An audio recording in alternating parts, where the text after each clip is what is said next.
Hello and welcome to Addicted to Loot, the official Addicted to Loot podcast, episode 1.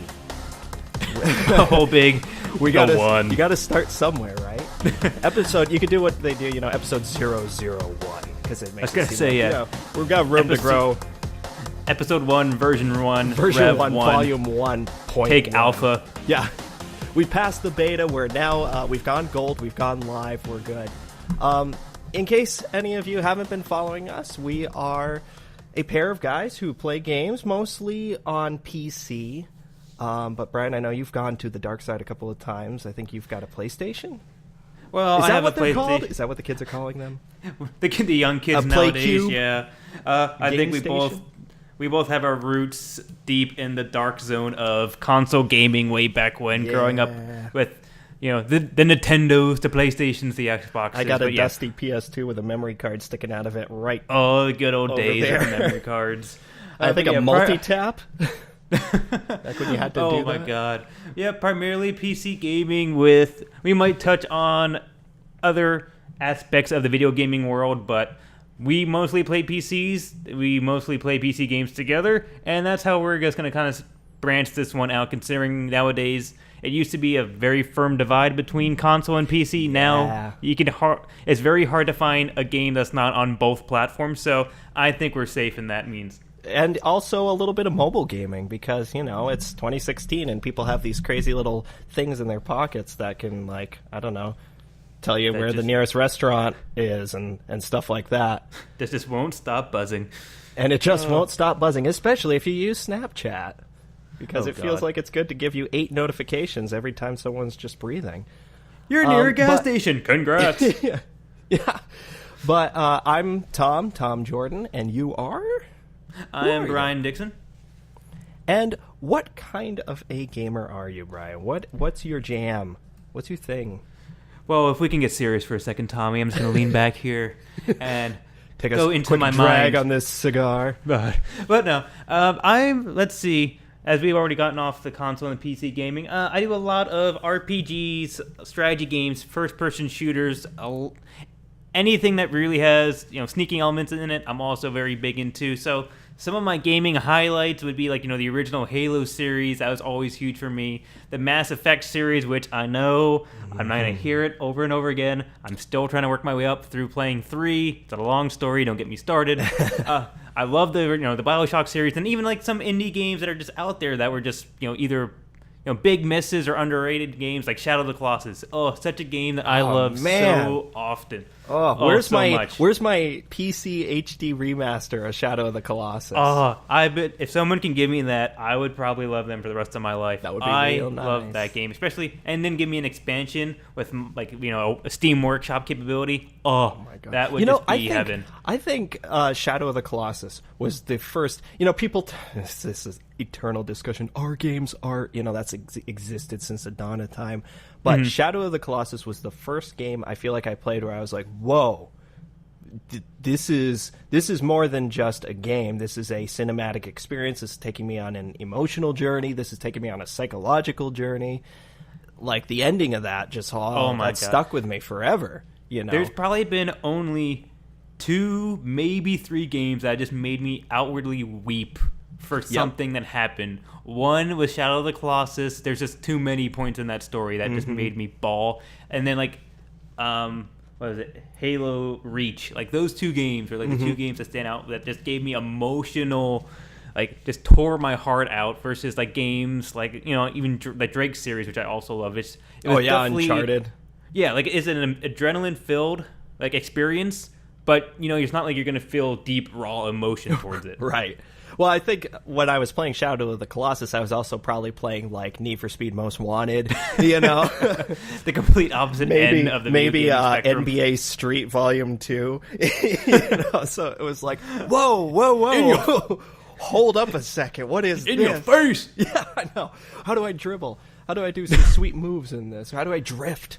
Oh, just keep hitting the hit stick. Keep going. Special move. And it was just, again, it was almost like that set the precedent for whoa, I know I like this. What is this? It's when video games became more than just video games. They kind of branched the entertainment need.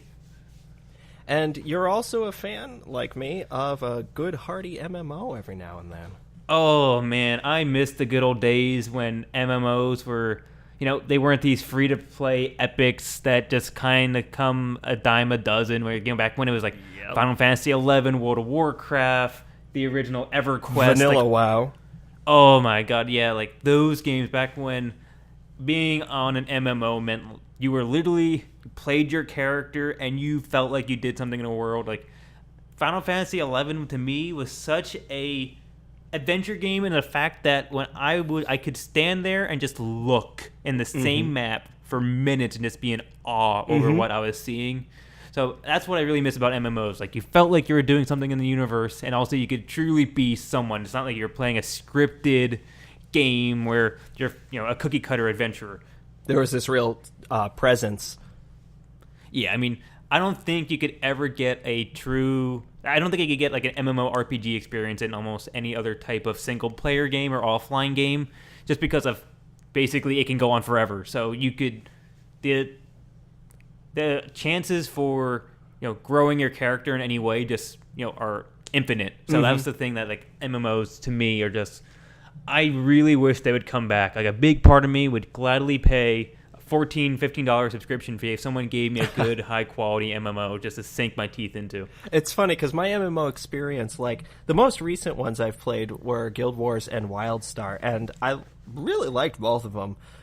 Guild Wars I actually bought, and part of it was because it wasn't a subscription MMO. It was a one-time purchase, so I thought, okay, I'm paying whatever, $50, $60 for a game.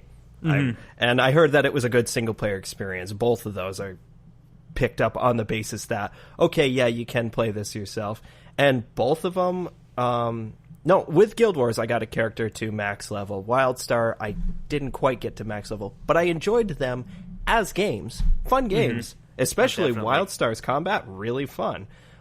But you mentioned, again, that sense of presence in the world. I was definitely feeling like, okay, I'm going through the motions. I'm going through the cliche, fetch me 28 rabbit skins kind of, quests. Yeah. I was going to say, but for even Guild Wars, I remember, like, I got it because of you, and you were a few levels ahead of me. I caught up to you, and then it seemed like the very next day, you're like, well, I'm max level. How the hell did you... Well, I literally went everywhere.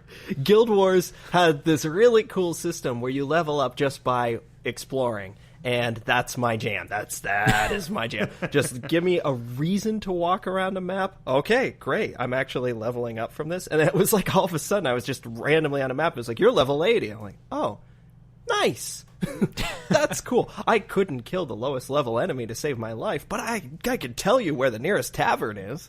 Oh, man. All the great things about that type of MMO. That was really the thing that set Guild Wars apart was that no matter what level you were, anything could kill you, and that definitely it had this great down leveling system, which I wish more MMOs did. Which was that you would go into a zone, and the zone had a level cap. So if you're level 38 and you go into a level 10 zone, you're going to be like 11, but no more than that. Yep. And so like you still get the benefit of getting all your time into the game. You've got all your gear. Same time, it still keeps the game consistent, and you're able to play with your friends if they're a lower level than you. Definitely. Or higher level than you. Mm-hmm. But trying to get back on track here we covered myself, Tommy. Now to get retrospective, tell us what kind of gamer Tommy is. Well, Bachelor number 1 is a fan of. I love my fantasy RPGs. I love my deep, time-consuming, and it's tough these days. We're both in our mid-late 20s. But 10 years ago, fantasy RPGs, you showed me the concept of something like Skyrim or massively underrated thing like Kingdoms of Amalur. You and I were just talking about that. Holy shit, what a friggin'... If you see Kingdoms of Amalur for like $2 on Steam, get it. It's worth definitely $60. One of those. It's definitely a Steam sale worthy game. Oh my god, it's your typical like 6 out of 10 game that just shocks you. You're like, this is really fun to play. It's got a good feedback loop, and obviously everyone knows Skyrim and things like that. It's become a household name. But my personal favorite fantasy RPG, actually, really RPG series, is the Dragon Age series. But Dragon Age Origins, there is something something about that game, and I feel like the lone voice crying out in the woods, like, what about Dragon Age? Like, I'm an apologist for 2, and I was a fan of Inquisition, even though everyone was like, oh, The Witcher 3, what a great open-world RPG. I'm like, yeah, but Dragon Age Inquisition, though, you guys. Yeah, no, definitely. I feel the same way. Dragon Age 1 was one of those games, to me, was kind of going back to what we were saying before. It's one of those things that changed you as a gamer. It's like it made you happy to be like. Everything about it was awesome. The combat, the adventuring, the storytelling, the plot. Oh my god, the plot. No matter who you started with, it's just like, oh my god. That was one of the first games as a fan of fantasy in general. I have a series of like original characters that I tend to use for fantasy games. And that was the first one where I felt like I was able to really just flex these characters' individual personalities. Like, okay, I've always had, this particular wood elf that I use for stuff. I'm going to play him as my main. And it just was like, oh my god, this is his story. How great, how cool. And then to replay it and say, well, I've got this, cantankerous dwarf that I'd always like to, get a feel for. Oh my god, especially the beginning of the game with its origins system of having, unique, I don't want to say prologues because they were really lengthy and they do affect your whole game, but to do that and to feel, in the Dragon Age universe, elves are very looked down upon. And it's not like that just happens. It really plays into every single element. You can go into a city and be playing as an elf and feel thoroughly unwanted, but then you go back in and you're playing as, say, the human noble, and it's like, hey, what's up, buddy? What's going on? Here, have some free shit. Have a sword. And it's like, whoa, this is a very different experience. Yeah, I mean, Dragon Age Origin is one of those games where it's kind of almost like a Skyrim where it was not afraid to put endless depth and just let you tear into it at whatever speed you wanted. I mean, even like those prologues you mentioned, your prologue followed you throughout the whole game in such a beautiful way that you didn't feel like, well, I just needed to cut, fill in square peg here so I can get to main story part and then finally finish up the game. No, it traveled through the entire thing and you felt like characters you just completed. And things came back. Oh, yeah. I mean, you felt like you completed your own epic journey. That's like one of the things that Dragon Age 1 truly gave me. It's like, I just finished a noble quest versus I just finished the single-player game for blank. Right, exactly. It's an epic journey that also has carried on, I think, pretty well in their, so far, trilogy. Inquisition was absolutely really great. 2, I'm an apologist for 2. I think it was a pretty darn good game.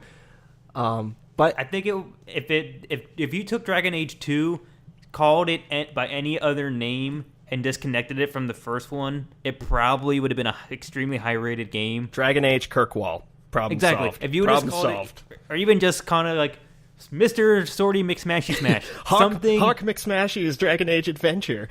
Like anything that disassociated from the first one, I think it would have been a so much better received game. I think they did a lot of good things in it, but they did a lot of good things in a different way. And when people really just wanted, give me Dragon Age 1, but better. Right, exactly. It was too starkly different for people who were looking for another Baldur's Gate-y kind of game. You definitely know. But I definitely agree.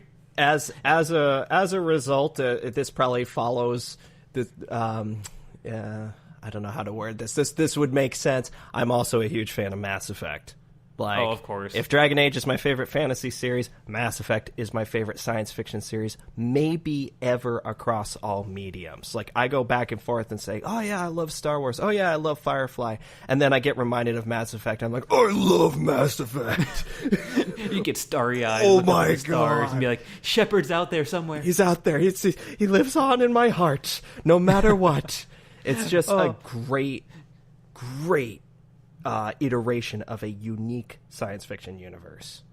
Oh my god, yeah, and that was another game that they successfully carried out the same universe, consistently throughout all 3 games. 1, 2, and 3 work together remarkably well. I know, 1 was definitely. I think we discussed this before. 1 was definitely had the most probably, I would say, RPG elements kind of out of the series, and then 2 was. 2 is my favorite. 2 is just so good. I would 100% agree with that one. That graphics went way up. The combat was so much different in a positive sense. And then you got this raw, gritty feel to it. And then you have 3, which is your pure action thriller. So it was 3 is like fantastic. Like 3 is a really good game. I know everyone talked about the ending of it, but taking all of that aside, 3 was just fun to play. Exactly. And I think that's, there are 3 games in the same universe, but they all kind of had their own feel to it, which is something that not many people accomplish. Mass Effect 2 felt like a great TV series because each mission, like the loyalty missions, would be like a half-hour episode if you include the little bit of ship conversation that happens before and after, and I don't know, picking up a new piece of armor or something. It was like, yeah, that felt like a good episode, and it was really good to go in, play that, be like, okay, I'm going to do Thane's loyalty mission. Cool. Turn off the game for the night. See you next session, Exactly. Yeah, you could definitely play these little episodes. And that's really how I've been kind of progressing my way through Mass Effect 2, because I'm replaying it, sadly. Or I should say sadly. The reason why I'm replaying it is sad, but I absolutely love, I forgot how much I love this game. But yeah, it's cool. I go in, I say I'm going to do this mission, I do that mission, I'm done for the night. It's like, it takes me exactly like an hour to an hour and a half each time, but it's so well crafted that it doesn't feel like a mission. It feels like in this universe, you decided as a captain you needed to go do this thing, and then you just watch it all play out. Right. It's not like a by the numbers thing. Exactly. But we all know that besides these huge billion-dollar or million-dollar gaming productions for the Dragon Ages, Mass Effects, and all these big names, quintuple A productions, have a major soft spot for that indie dark side, in the brooding coffee shop of gaming world. The hipster side of gaming. Well, it's funny because even within the indies, there's almost like AAA indies versus bleeding edge, midnight download on itch.io indies. And I love it all. Just hoover it right up. Big old indie vacuum. But high up on that list for me, the Samuro series, absolutely, especially, there's a lot of reasons why I like Samuro. There's something about the art design that very much I personally love that aesthetic of it. It's this kind of, it is really hipstery, it's very earthy. But also the music. The guy who does the music and sound production for that, Floax, is someone who I personally, as a sound producer, really look up to. And so I just really admire the stuff that he does. It integrates really well to make a fun puzzle game. It's a good experience. I think Samuro 1 should be free online. I think that was back in the age of Newgrounds Flash games. Oh, the old days. So if you've never played it, go and just play that right now, and it'll give you a great indication of what the whole series is like. But also, Kentucky Route Zero, which I just found out 2 hours ago, episode 4 is out today. All these big, it's almost like they're huge names in the indie world, but like I said, I always see you get super excited about these things, but I really know almost nothing about them. So it's like, God, Kentucky what makes Route it Zero. such a huge announcement for you? Well, for starters, Kentucky Route Zero episodes are about 2.5 years apart. Releases of episodes. So the fact that this is out, period, is thank God they're still working on it. It's like Kentucky saying 2.5 years, real time. Yeah. Okay. Real life, I think episode 3 came out 2013. Okay, yep. It's thereabouts. I could be wrong on that, but it feels that way. It feels like it came out in 1993. Kentucky Route Zero is this thoroughly unique thing. It's like someone took the feeling of the ultimate Americana folk tale that you would hear in a truck stop, like a ghost story you would hear in a truck stop in Tennessee or Kentucky in the dead of night, and you think you see someone out of the corner of your eye and you look and they're not there, kind of stuff. It's not a scary game. It's not a horror game by any means, but it very much is this point-and-click adventure game. At its absolute base, it's a point-and-click adventure game with no game to it. It's just progressing through this narrative. And it just has this essence of something you only feel like you ever read about, but you've never quite done, And I don't want to there's nothing to spoil, but it's something that you have to do. You have to, turn the lights off and completely submit to what this game is presenting to you. You just have to sit there and just envelop yourself in it. Allow yourself to be completely sucked into it like a good campfire ghost story. Mm-hmm. It's a great experience in it. So a lot of it's through text or very minimal visuals. If visuals look like an old, practically just post Commodore 64 era where you had wireframes, but not much more than that. Simple flat colors, but it's all atmosphere. One of my favorite moments, I think this is in the first episode, you're driving along and you see an abandoned church. Again, this is told mostly through text, but your imagination could run wild. You see an abandoned church, and you hear the sounds of a choral group singing Amazing Grace in there. And you have the option, you can get out of your truck and go up to the church. And it's like, gee, all the lights are off. Why am I hearing singing in here? This is so wild. And it's the experience of going into the church and going in through a back door, and you're hearing the sound effects, and you're hearing this, very ethereal, ghostly group of voices singing Amazing Grace, and you creak open the door, and there's just a tape recorder sitting on a pew playing this. And there's nothing else to it. It's not congratulations, you've unlocked the tape recorder. That just was an experience that you had, and then you leave the scene. There. One and done. Just an experience that you had. And wow. It's just so cool. It's so great. So obviously this week, probably tonight, episode 4 is going to be sucking all of my attention. I won't hear from Tommy again for the next few days. Yeah, well, when you go into hermit mode. Oh, yeah. But I'm stoked. And I'll probably be talking about that on our next episode. Yeah, and that's definitely, I think, the magic of indie games versus all these, people that go from major title to major title. And there's nothing wrong with it, and there's a lot of great things to it. But those indie games, it's a constant, leaky spigot. It's always going. They're always coming. Oh yeah. You can always fulfill yourself on it. So yep. That's the magic of indie games. Just scroll through again, itch or there's a whole bunch of websites, Game Jolt, Alpha Beta Gamer, things like that, or just go through Steam. Steam even the Steam, friendly for access indies. Anything, yeah. They have a pretty big flag now for independent gaming. So I mean, they're everywhere right now. Even major developers will break off and just do something. Just maybe it's a tech demo that got elevated into something playable. No, good point. But there's always good stuff. So I'll try and keep you guys posted. You future listeners, I hope, posted on those, because that's my baby. That's my jam.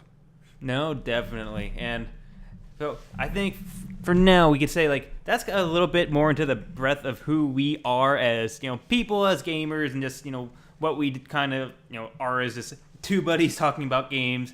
And that's probably we're gonna continue to evolve that throughout all these episodes. Even though we always have a set list of things we want to cover, but as you could probably tell, we're 20-something minutes into this, and we've just gotten through bullet points 1 and 2. Yeah! So, which is how we want this to go. Woo! So, moving on, we're going to go into, our current, what's happening in the week of video games breaking news section. And if you've been basically out of a coma or awake or born the last week and a half, it's unescapable. Hello, infants. You probably know it, even if you don't remember the original version of it, and that is Pokemon Go. Jesus Christ. Oh my God. Pokemon Go. So, I don't know, Tom, if you want to take this in terms of starting out with, I would say the quote-unquote review. Yeah. Pokemon Go. Bottom line, I'm in favor of it. I'm pro Pokemon Go. I'm super pro Pokemon Go in the sense that, and I think I wrote something like this on Facebook or Twitter. It's kind of a gloomy time in the globe, and anything that's bringing people together, it's a very, very social thing.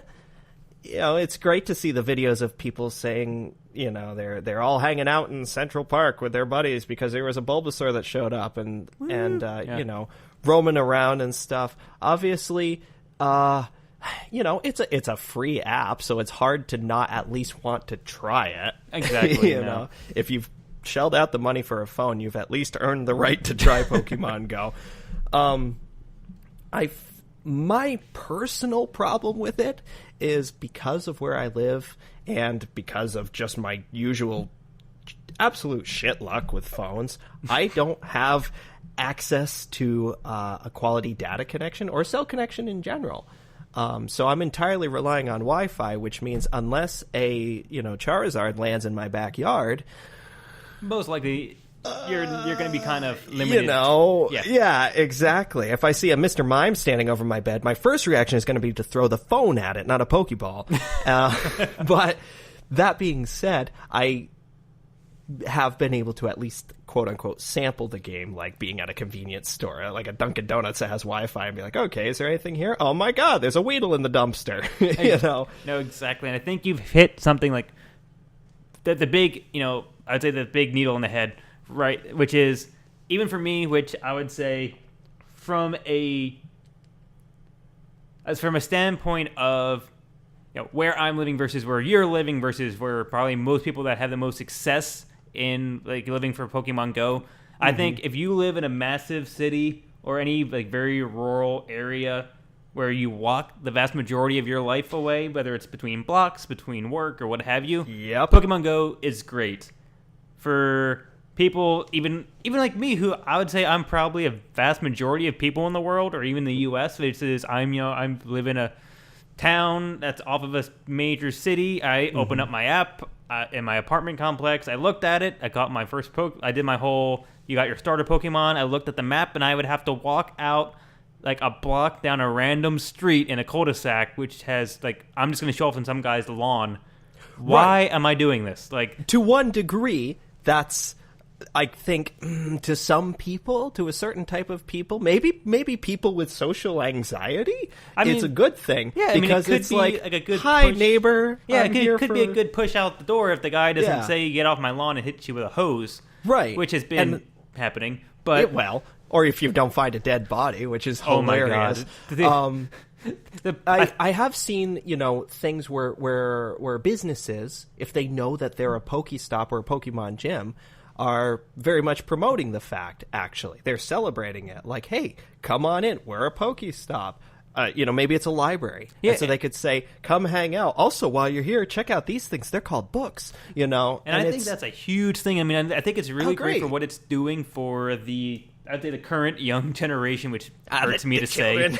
But, it's like the thing, I agree with you. I think Pokemon Go for society, I think overall it's a good thing. I think it's bringing people out. It's getting people to interact. It's weird. Like, you're using a video game and a phone, which people always complain about taking away social interaction to actually promote it now. And I think that's a huge thing. Great. I'm all for it. I'm glad seeing all the pictures of people that are like, look at all the hundreds of people that showed up today in Sydney to go hunt Pokemon together. Great. People are making friends.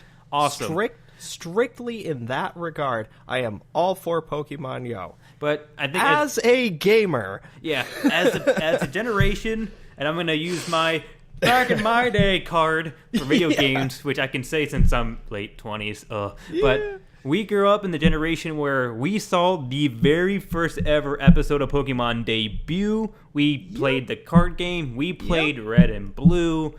All the way, I mean, we were the dawning age of Pokemon, or like the generation to be absorbed by Pokemon. Yeah. And to me, if Pokemon Insert Go, Game Boy, model here.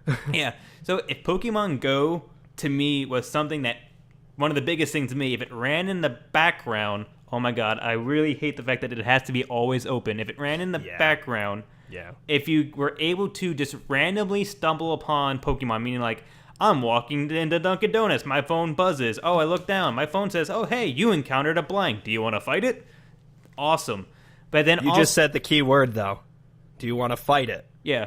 It's like fighting. That is like Pokemon just to collect is stupid to me. Like, if you just have to like trick shot your way into catching, a Venusaur or Diglett. I gotta practice my augmented reality curveball. Exactly. I mean, to me, like, I want to be able to walk around, battle, and collect. I want to be able to quote unquote have 5 or 6 Pokeballs on my belt that I can physically swipe my thumb up and like feel like I'm throwing one for anything else. Or even if, like, let's say, like, I was walking into Dunkin' Donuts, and then you came in behind me, and it's like, do you want to have a battle? And you're like, then you could, like, actually have, like, a live battle with someone where you... And now I know you can, I believe, do that at gyms, but only at gyms. Exactly, at gyms, but you have your one flagship Pokemon. You say, you pick one Pokemon to represent you as a trainer, and then that's either going to be the Pokemon you use to battle other gym leaders or other people, or, you know, I mean, that's just... Right, I mean, I would love to be the guy that has a level 9,999 Bidoof, you know, and that people are like, oh, here comes this guy, and just, you know, cream them.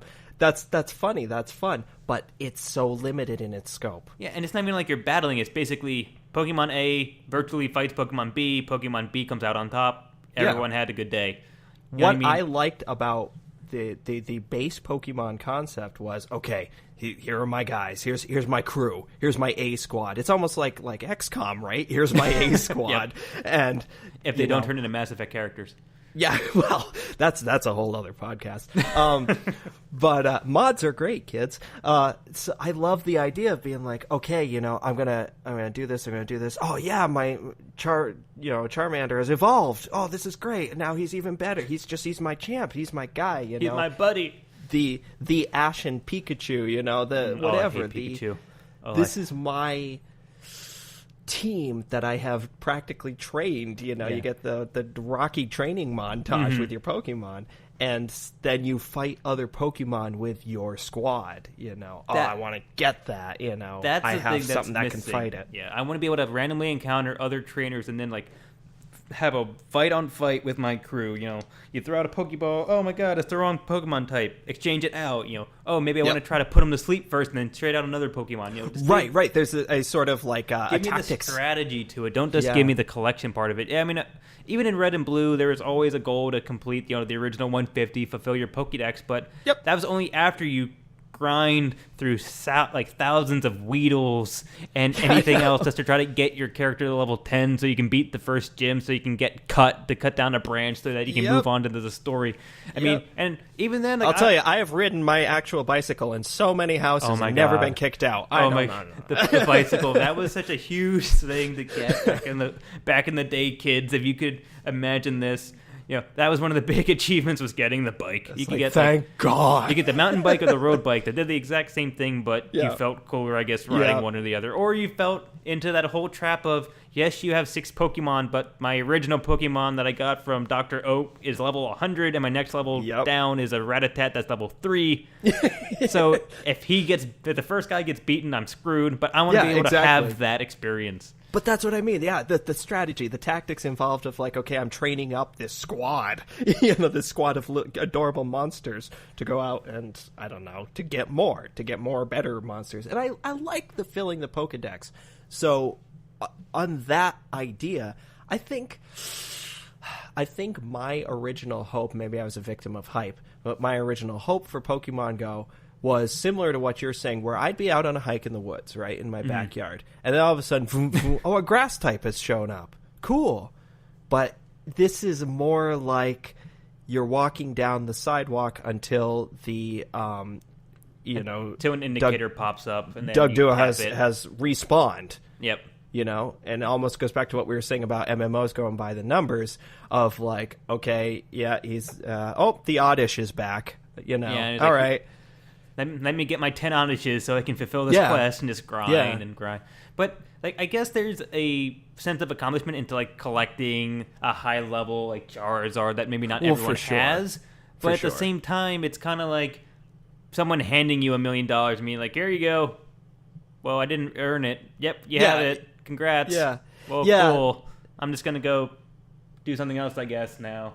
I feel like, and I'm sure it must have been an intentional choice on Niantic's part to say, we're going to make this accessible. We're going to make this really, really accessible. We're going to make people just able to jump right into it. And as a result, every darn person on the planet just about is talking about it. I mean, if I'm they even aren't playing it.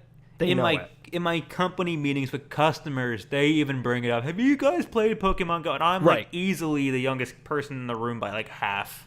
Right. And I'm just like, how are you people playing this too? But and now, to be fair, someone who has only a basic knowledge of phones can they can probably easily more use than likely play it.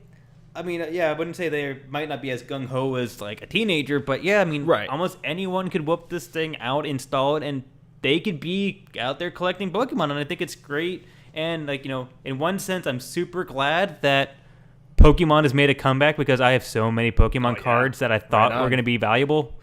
Maybe they will be revaluable now. Like, I'll just put those with the Beanie Babies. Exactly. I was thinking that. Well, I have 2 tubs full of first edition, like, retired Beanie Babies. Oh, I hear ya. And like double hollow Pokemon cards that are like first edition fossils that like at one time it's like worth $50. I'm like, I'm gonna hold on to this and it's gonna be worth $1 billion. And now it's like I might be able to get like 2 cents for it if I sold them the binder it came with. Exactly. So I'm like hoping to GameStop that it brings Pokemon back game. And I think I've read that, Natick, which I believe I'm saying the developer right. Niantic, I think. Yeah, something like that. They said basically we made this app. I mean, we're glad it's super successful, but this definitely isn't what we envision it being. Like they right now really? it is a collection app, but I thought they said that they're definitely planning on doing the updates, which kind of envision what we've been stating, like some maybe battle potentials and things like that. But I didn't know that. That's really good to hear. It's been I can't remember exactly when I read the article. It was a little while ago, but yeah, they did say like, this is great and we're glad it is successful, but this isn't the life of the app. Like this is going to continuously evolve. Haha. Well, it has all the potential for rapid burnout. Exactly. I mean, the ceiling. The skill ceiling is reached by the time you collect your first Pokemon. Exactly, and that's the problem. I mean, this will be a fad for a little while, and people will collect for a little while, but eventually it will die out just like any other game unless they evolve. And I think they already said that, hey, yeah, we know we need to add content, we need to add depth to it, and I'm hoping that they maybe move towards kind of what we're envisioning. Yeah. Kind of maybe in like the twilight of gaming. But even if not, I mean, the only thing this really proves is that add Pokemon to something equals ching ching. Because even the same. It's really funny because I don't know what to attribute this to, and I hope this doesn't sound in any way discriminatory, but I feel like the most people that I see playing it are mid-20-something girls. Believe it or not, mid-20s, early to mid-20-something girls. Love this. I mean, I see it on Instagram, on Snapchat, on social networks. They just love it. They love doing it with their friends. They love going out with their buddies and collecting Pokemon and talking about it, making funny memes of it. And it's like, I almost would have thought that this would be more, and it probably is more bigger with like, I don't know, preteens. Or teens. Something like. But there are like young adult girls seem to be the demographic. I'm like, great, that's awesome. Yeah, if that's a window in to further gaming, if that's a window into more harder core games that actually have gameplay systems to it, right on. Go buy a DS. Go buy a Wii. Go whatever your segue is. Now play a legitimate Pokemon game. What do you think of this? Yeah, I mean, because you could easily, not to say that this isn't legitimate, but to play a game with actual gameplay. No, I agree with you. I mean, you could go on right now in the App Store and download a free emulator for Pokemon Red or Blue, which is a full Pokemon game. So it's I mean, and people might actually be doing that, but it's. But to your point, there is a lot of demographics that this is surprisingly hitting, and I don't think that the developer would even envision that it would jump to the point where it would outpatch, Twitter for daily usage at one time. I know. Which is insane. Most downloaded app. I know, but it's just like, but I think, this company was favored around geocaching. I mean, even they have a game. I forget exactly what it's called. It was like their first game. It's like the exact opposite of Pokemon Go. It was geocaching, but it had huge amount of content. I mean, it was this global geocaching kind of RPG-ish kind of game, and it kind of it got good reviews, but not a lot of downloads. Not a lot of people did it, but it showed you what geotracking should be. And then they're like, okay, let's make a game with 1/10 of the comment and slap Pokemon on the cover, and just let's see what happens. And then apparently Nintendo jumps higher in their stock pricing than they ever have before, and it literally just shows Pokemon equals success, and more power to them. I mean, and I'm glad for them, but coming back to our original point, I'm glad that it's a thing. I'm just not glad for the thing it is, if that makes sense. Right. It's almost like... I don't know if it's doing any damage. I wouldn't say it's doing damage. I don't think it's doing any damage. But I think this is like the same thing like we were saying before, like Dragon Age 2 or Dragon Age 3 or Mass Effect 3. It's like we as gamers, which maybe because we're like on the demographic of more hardcore gamer, considering we're making a podcast about it. But I mean, maybe it's just one of those things where we as our own demographic think we would like Pokemon Go to definitely be far more content, more gamey than purely a collection app that promotes outside walking around. Right. You know what I mean? And there hits a point where it's, okay, what are they selling it as? What is the actual description of Pokemon Go? You know, if they say it's an RPG, no, it's not. No, you know, if they say it's a true Pokemon game, no, it's not. But if you want to say that it's an interactive AR experience using GPS to find Pokemon in the real world, yeah, I guess 10 out of 10. that is. You got it. That's what it is. You know, that is good. You know, GG, awesome. Yep. I think that things do become a victim of hype. Speaking of exactly that, but maybe for better for worse, No Man's Sky is almost here. Oh my God, August 9th. It's officially gone gold. They've officially next closed. month. It's funny, they officially closed development on the original game, and then have already put out an article saying, well, we're working on the first update before a day one released. patch. That, to me, is a studio that I'm in love with. I mean, the fact that you're working on it before I even get my hands on it, amazing. But yeah, every time I see Sean Murray of Hello Games, I'm just like, that's a cool guy. He's having fun with this. I know. I mean, No Man's Sky. Oh my God. I mean, yeah. To your point, there's so much hype to this game. It's gotten so much coverage, and like basically, but 2 or 3 E3s now because it's been in development for a while. Oh my God! I think 2013 was when I first heard about it. Exactly. I mean, this game has just been. It's not like it dips and comes back up. No, it's been high on the hype radar for a very, very long time. And I don't know if it's a good thing or if it's a bad thing. I don't know if it's a bad thing in the sense that it will be like the Steam's top seller for like a week and then it drops down to like bottom 90 in play time because people like only the true true fans of it stayed on. Or if it's going to be a good thing where everyone buys it and then they go, holy crap, this is the game they said they're going to deliver, and they just keep on playing, you know? I think that's exactly it, is that people have to know very much what No Man's Sky actually is. Yeah, because they need to know. Yeah. For the longest time, it was like, what is this? This looks cool. What I'm imagining this could be sounds cool. But now they have enough videos, articles, what have you, out there detailing exactly what No Man's Sky is, what the gameplay loops could be. Yep. And it actually is not really anything new. It's using a lot of stuff. You and I, we're going to talk about this a little later. Mm-hmm. You and I have been playing the Star Citizen Free Fly weekend. Yep. Or Free Fly week, I guess. Yeah, summer special. And it's, very much the... Everyone likes to reference Freelancer, which pisses me off because I wanted Freelancer so bad and I never got it. Mm-hmm. I'm just like, I know Freelancer was a great game. I didn't play it.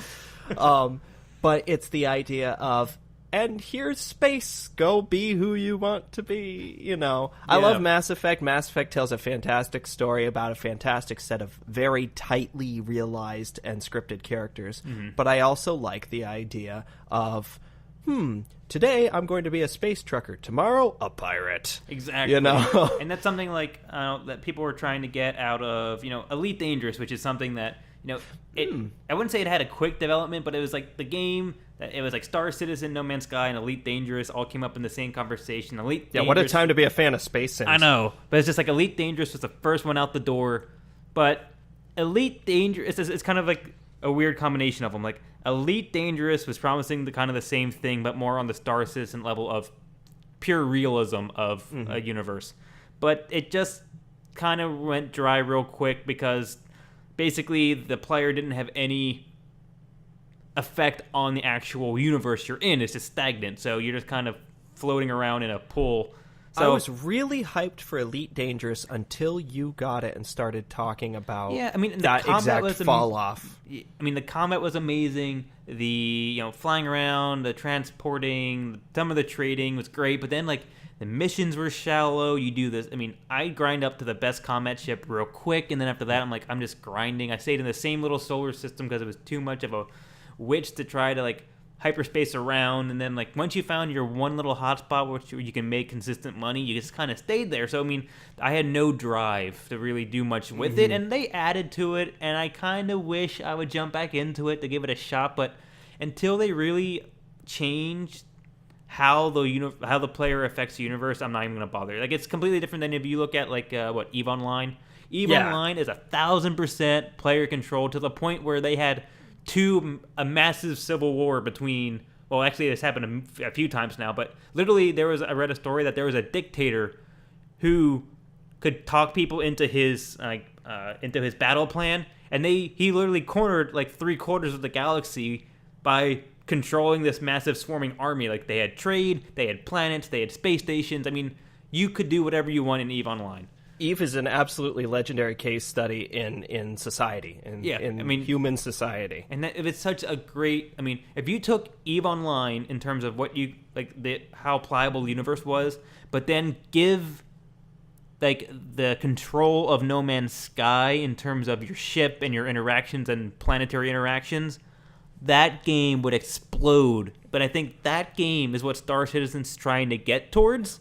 Well, that's a absolutely, I think, spot on comparison. You've got a Venn diagram here, kind of, where No Man's Sky is the exact opposite of EVE, where it's basically, by all rights, a single player game. Yes, it's a persistent shared universe, but it's a single player experience where you're, for the most part, exploring. I mean, it boils down to you're gonna explore, you're gonna go into different planets, you're just gonna discover things.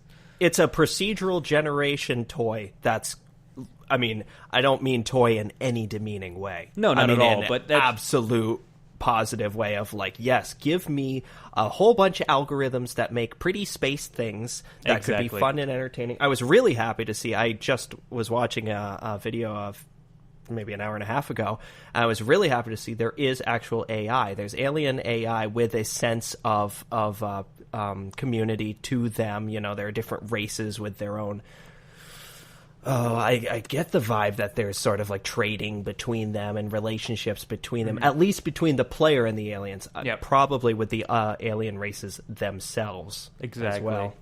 But that is still, by all rights, a single individual experience. There's a very, very little likelihood that two players will ever inhabit the same space at the same time.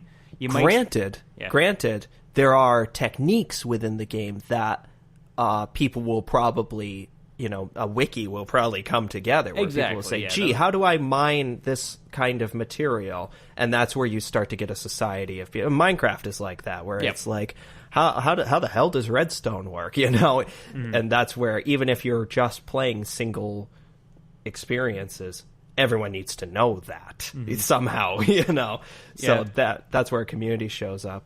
But even like reading that article where someone said like it's hard to label exactly what No Man's Sky is, but I think it was one of the IGN reviewers said, I'm going to do my best and say it is a survival game. No matter what, it is a survival game. Like, you're always going to be thinking about, well, I need this element to make this ammo so I can shoot my gun to protect myself, so that I can mine other things to improve my ship so I can travel. So it's like you're always going to be in that like survivalist mentality. Sure, and a good survival game has a sort of a leveling up, but in real life, in the sense that you're leveling up your knowledge of how to survive. It's not that you're necessarily adding EXP points to a bar, so much that you're saying, it's, below zero outside. I know that I have to get someplace warm, and I now know how to find a warm environment, know. And you could upgrade your ship and your weapons and your, like, infantry armor to a certain point, so it's kind of like Minecraft. You get better armor. Yep. And that will help you along the lines, but, maybe once you get to the point, and, like, this is always my hesitation with No Man's Sky, even though I'm most likely, almost 99.99% sure that I'll be getting it, is just that once you get to the point where you have the ship you want, the armor you want, the weapon you want, then what?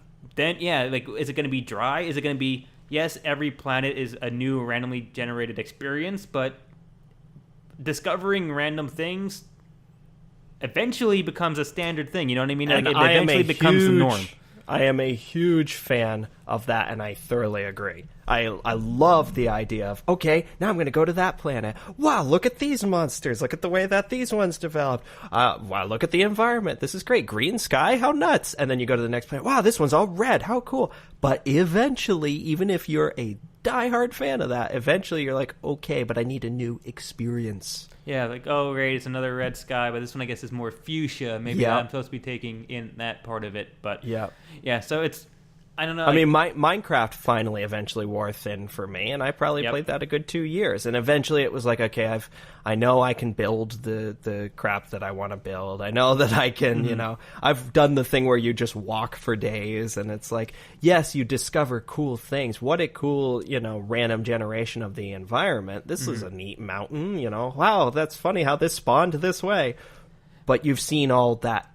Yeah, I mean, it's completely different, like something like, I think in its best case, it becomes something like Skyrim, where you do a lot of you go gangbusters in it for a while, then you come off, then you go back in, and you do it the same thing over and over again. Like me for Skyrim, like I played God knows how many hours in Skyrim, and then it's my most played game with like just under 300 hours. Exactly, but but you sit there and you go, you do all these vast storylines that keep bringing you back in, like, and then you could. People today still find random shit in caves that no one's ever found before. No Man's Sky is just going to be, you're plopped into a universe, and there's no plot, there's no quests, at least to my knowledge. And I believe there's a degree of lore, but no yeah, I actual think they said quests. There's a lore that motivates you to keep on going towards the center. Right, that's exactly That's about it. The quest is go to the center of the galaxy. But unless you spawn really close to it, you're never going to get there. I mean, it's like they said, like trillion something like planets or something. That's not even a word, but I believe it. It's something like, I forget, 10 to the 12th planets. Yep. So unless you spawn in the center of the universe, I doubt you're going to get there. Right.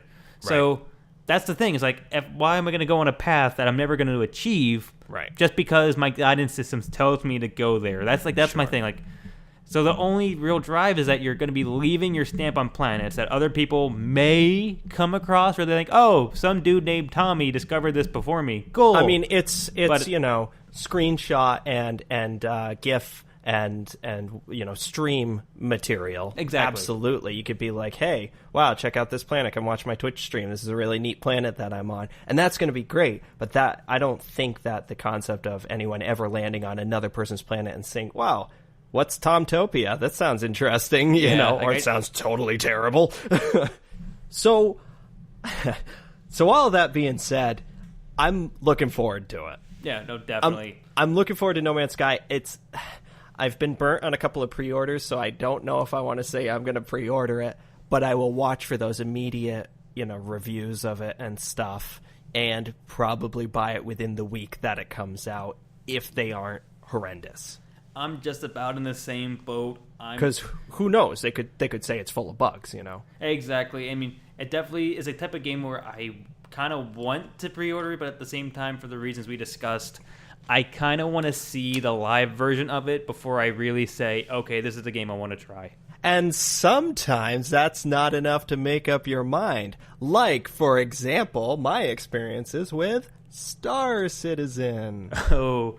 How was that segue? Oh, I loved it. Put me on it and give me a tour of DC. Oh, man.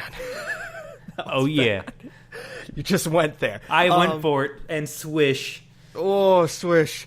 Star Citizen. Oh, I am still, you know, collecting my opinions about Star Citizen. I've been playing it for 3 days now.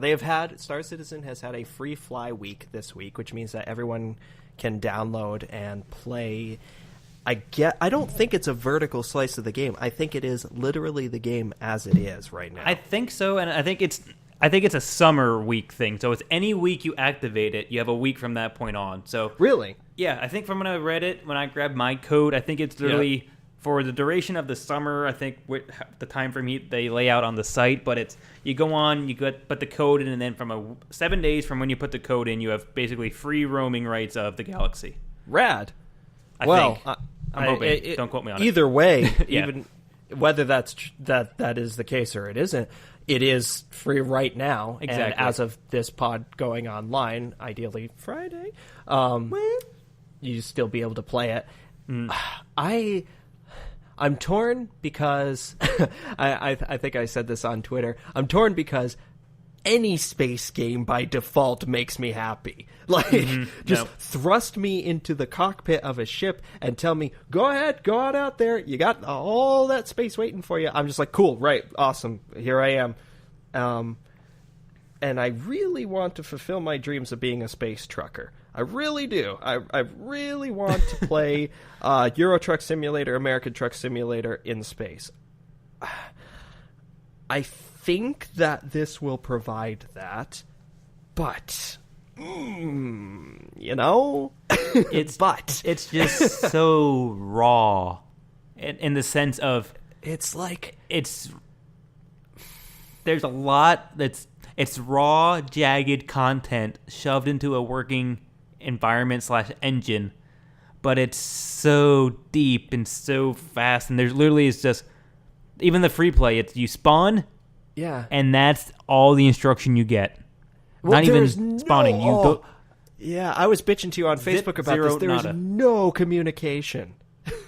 You go in and it's like, well, have fun. Well, what's to move forward? Have fun. Yeah, how do I shot web? Yeah. Can I shot web? It took me probably like 10 minutes to figure out how to undock a plane. It's really weird because I figured out how inconsistent. To get a plane.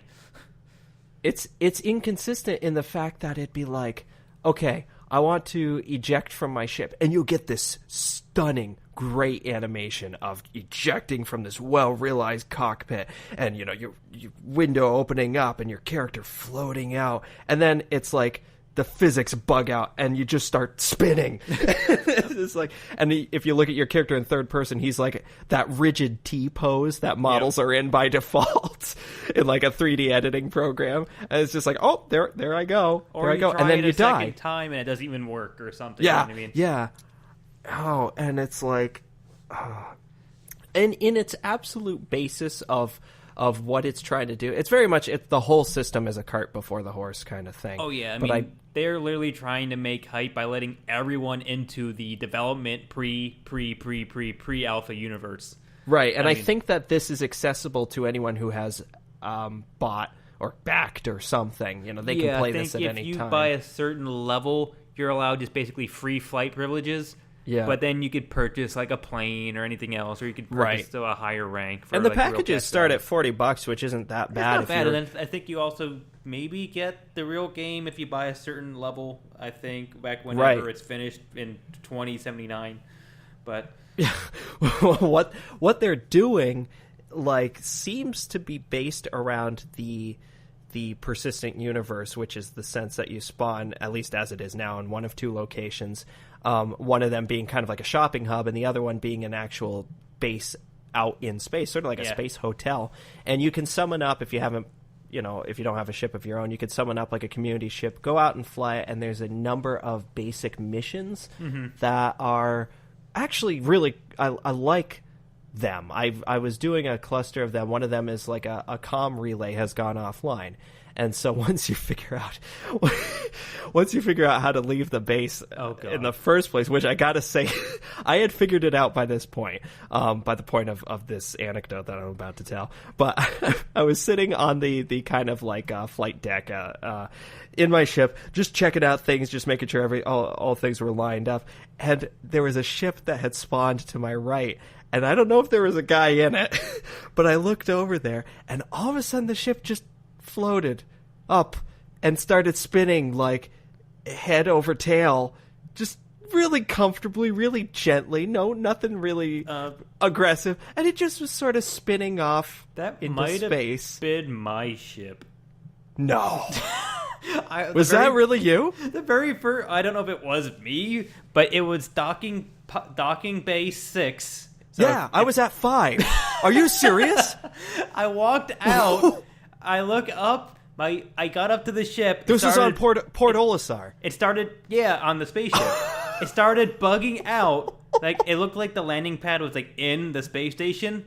So when it finally, like, vertically adjusted out of it, it just floated and kept on going and going. And it just gently kept going off into space. It was like, well, the poor guy. I hope that's not Brian. Well, because I even typed in chat, I said, I don't know if something happened. Has anyone else seen a plane just randomly float off the stock? And then people started chiming in like, yep, it's happened to me. Yep, it has. Go, yep, it has. Oh my god, that would be so hilarious if that was you and I didn't even realize it. Well, I mean, you don't really see character names. I mean, unless you think when you're in like the person mode in the space station, they might be floating overhead. But, I mean, it could have been that since we couldn't choose servers or anything else, it could have just been... chance of luck, but yeah, that was my very first plane experience. Hilarious. My plane floated off. No, actually, no, I lie. My first plane experience was I got stuck in the bathroom of a ship because the Mustang. Yeah, because the one ship is big enough that it has its own like quarters that you go like you climb up a ladder and then you can either go left to the cockpit or right to like there's a small bathroom, then there's like a spot where there's like a tea kettle and then like a little kitchen area. Yeah, it's like a little mini. It's big enough where it has like it's. And I gotta be honest. That alone sells me on the game. I want that so badly. And I looked towards the bathroom. I hit use. He goes in. He sits down. He closes the door. And then I stayed there for about 5 minutes, smashing buttons. And I told people, yeah, that's what my bathroom experiences are usually. Yeah, it's like in the chat. I'm like, I don't know what I did. Don't ask me how I did it, but I'm stuck. And they're like, Yep, that's the game. So I just logged out, logged back in, and then that was how I had to fix it. Yeah. But continuing with your mission anecdote, post-plane drifting. Yeah, so after your plane, I had gotten, because there's also a quote-unquote flight simulation module where you can do actual dogfighting and stuff like that. And so that's how I kind of cut my teeth on how to fly the ship and decided that I'd use keyboard over gamepad and things like that. But anyway, so I knew my way around the ship by this point, so I was able to have kind of this fun experience of flying off, looking around, finding one of these comm relays and warping to it. And then what you do is I don't know if it's by chance, but every time I did it, there were pirates there. So there's a little bit of combat, and that's really fun. I do like the dogfighting. It to me, it felt, at least against the AI, because I did try one dogfight against actual players, and I just was wrecked. But I still learning, Oh, definitely, and like that's their take on space combat. It gets the engineering nerd inside of me. Yep. Extremely excited because they do I boost the shields? Do I boost the guns? Do I boost my rear shields? Not even that. Like when you're flying, you have infinite point direction capability. But if you're boosting max speed forward, your enemy zooms by you and you just make a 360 turn. You keep drifting in the direction you're going until you overcome your momentum. That, they have to put me, an incredible amount of physics and gravity. Oh my god! I remember doing the dogfighting module. And I was, I'm dogfighting. I'm kind of like ducking and weaving, trying to chase this guy down. And I do like one of those turns where I keep drifting, and I drifted right into a meteor. Like it's something that I never would think. Even in Elite Dangerous, you turn on a dime. That's it. I mean, it never occurred to me to ever think about. I need to worry about every single direction of my surroundings and make sure I don't drift somewhere I don't want to be. I mean, let alone there are different flight modes within it itself. Like you're choosing this kind of like precision mode or a space combat mode or a cruise mode, and those depend on if your throttle's full or halfway or empty. And it's just like, I like that. I like the idea of that when it comes to space dogfighting. But then what really got me, what made me really excited, besides having the interior of that one ship that you could actually go and sit in, which is just, that's really great. The idea of being a space trucker and having your ship that you could just kick back and maybe open up the chat window or something. But what really got me is after I had fought the pirates at this comm relay, you are expected to, like, I don't know how else to say it, halt your ship, stop your ship somewhere and get out of it. And then you have this kind of jetpack, George Clooney gravity control thing going on. And you go into this satellite. And you have to, and they're once you've done one, you've done all of them. But you go into the satellite, you find the controls for the comm relay, and you just, press a button and it turns on, and then you get back out. But while I was in there, I had done it, I pressed the button, and then I heard like, boom, boom. I thought, oh my god, things have warped in. And then more space pirates came over my comm. over my speakers. I thought, oh God, I got to get back to my ship. And there was just this absolute, like, you know, nail-biting experience of trying to navigate without bashing into the sides of this satellite, get out of these tight space corridors. I will say, top-tier space corridors. Fans of Alien, movies like that, top-tier space corridors. Mm-hmm. And they actually nail zero gravity really well. Oh, yes. 10 out of 10. And so I got out of there and was just like clambering over to my ship. Got there, the pirates are closing in. I was like, not worth it. Hit the warp and boom, got out of there. So that was just like, I want experiences like that. That experience of, oh no, I'm just an engineer turning on a satellite. You know, don't mind me and my tiny fragile little ship. Yeah, and that's the thing where that was really lacking in Elite Dangerous for me. Is like you didn't get to have a story. It was just you did a dogfight and then you did another dogfight and another dogfight. And don't get me wrong, the dogfights were really exhilarating. Yep. But after a while, you didn't have a story to tell. Something like that. Like even the one mission I tried 3 or 4 times and failed every time because I couldn't figure out how to land my ship. Mm-hmm. But looking back at it, after talking to you, I probably should have just dead stopped it midair and just jetpacked my way around. Right. And it's easy to forget that you can do that. You don't have to try and land. Because there was a similar mission that I did where you go into an asteroid field and you can salvage. That's not easy to say. One of the 3. You can salvage scavenging. You can scavenge for salvage from wreckages, and it's this cool process of like, okay, you see lights in the distance. It's an asteroid field, so you're really tightly navigating your way over to it, and you see the blown up husk of a ship, and like 5 or 6 boxes that some of them are open, some of them contain just junk, like fast food in there. Like it looks like it's doing the Blade Runner thing of like, okay, all food in the future is Chinese food, and but there are occasionally like guns to salvage. I thought this could be really cool. The idea of being a passive scavenger, not necessarily being a space pirate, but being like, oh, there's a wreckage here. Well, just like if no one else is gonna, and then like driving to an abnormality and figuring out what it is. Right. And I want to be a space trucker, but I love that concept too. No, like give me a ship that's just good enough to survive a pirate assault. It's basically Star Citizen wants to be Firefly, and I'm all for that. Yeah, it wants to be. You can be whatever you want in a world, in a galaxy that's infinite with so much infinite content that it actually lets you happen. Like actually lets you happen the way you want it to happen. Right, and this isn't even mentioning the single player Squadron 42 module that they're working on, which is this like, you know, you haven't seen the videos yet, this very creepy Uncanny Valley Gary Oldman and you know, I think Mark Hamill's involved in it. It's this big, it's for fans of Wing Commander because this is the same, you know. But yeah, like even to your point, like group there.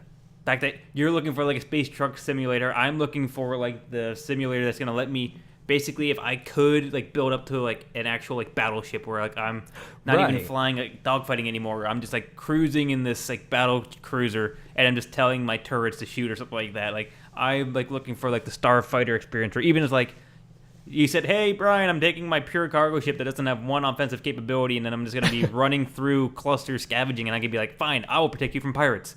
Well, I had this great fantasy moment. I mean, that's what I am liking about this Star Citizen is it's shonky as hell, but it's got these little vignettes that are like, ooh, I can see where this would be really good. Mm-hmm. I had this great moment where I had spawned one of the more like X-wingy fightery ships, you know, and it was on a different docking bay than I was used to. It wasn't like the 5 or 6. It was sort of further off onto the side of that poor Olisar station there. And I got onto it, and I'm looking at this thing that's just in front of me, like on the station. I was like, is that part of the space station? I can't tell. This just massive monolithic, like, whirring structure. I was like, that looks like it's something you can get into. Is this like a separate set of rooms? And then it started moving. And it took off. I was like, oh my shit, that is one of the biggest ships I have ever seen. It was like that opening crawl of Star Wars where it's just like, and it's still coming. Or actually more so the opening crawl of Spaceballs, right? And it's still coming. And it's still coming. And it just was, the sound is really cool. It's just this, and you know, your screen's kind of shaking a little bit. Yeah. And I thought, I got to get a closer look at this thing. And I could see in the chat that people were coordinating. They were like, okay, you're going to run the guns. Yeah, cool. All right, I'll be, on the deck. I was like, I have no idea what it's like inside that thing. I would love to see.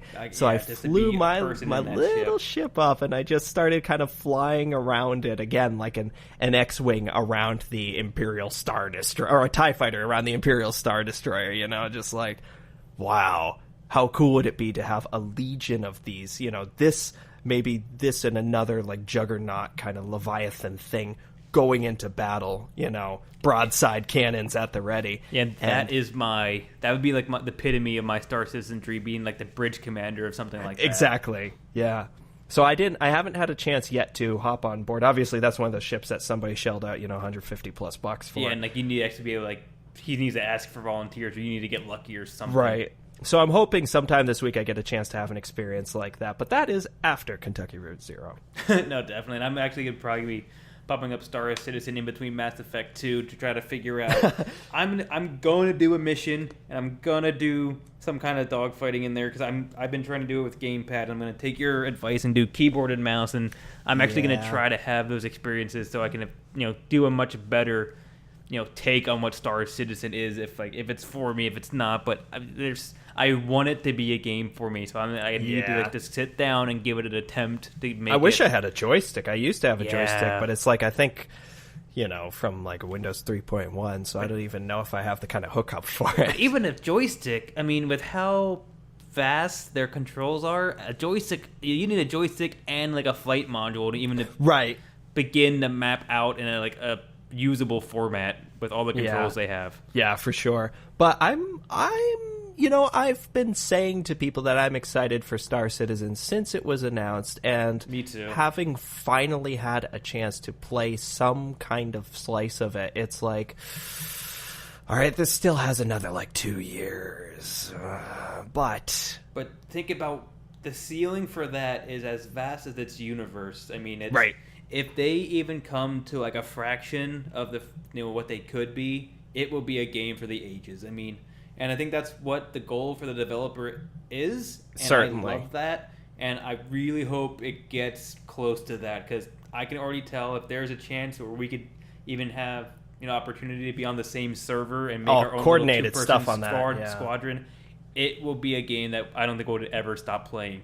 Right. And it's funny, because going back to what we said about having a Venn diagram where one side is No Man's Sky, which is I'm going to go out and see what I can see what this procedural generation offers for me. And then you have Eve, which is this it's freeform still, but it's a controlled MMO setting. Tightly controlled player-run thing. Yeah. And somewhere in the middle is Star Citizen. That's as it is right now.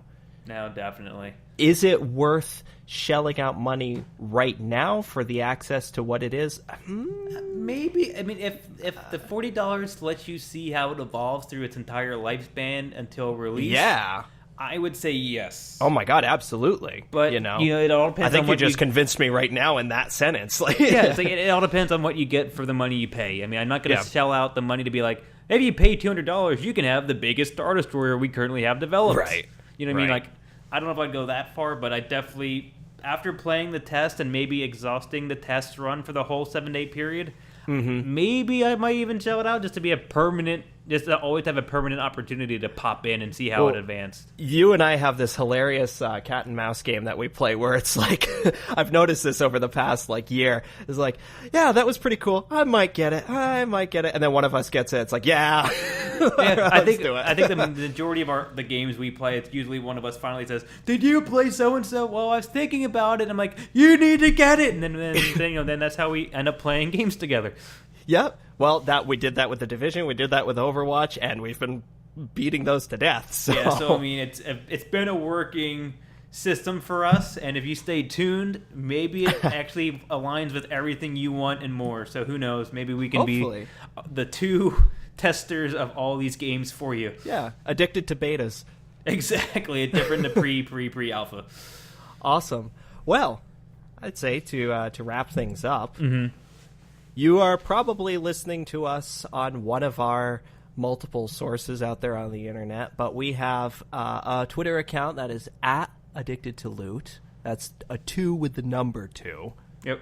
We're on Facebook, I think, just by searching Addicted to Loot. You can find that. Yep, it's Addicted to Loot. Unfortunately, we need more likes before we can get a dedicated web address. So please drop us a like, and we'll be able to get all this in a much easier format. Absolutely. Same with our... Yep, go on.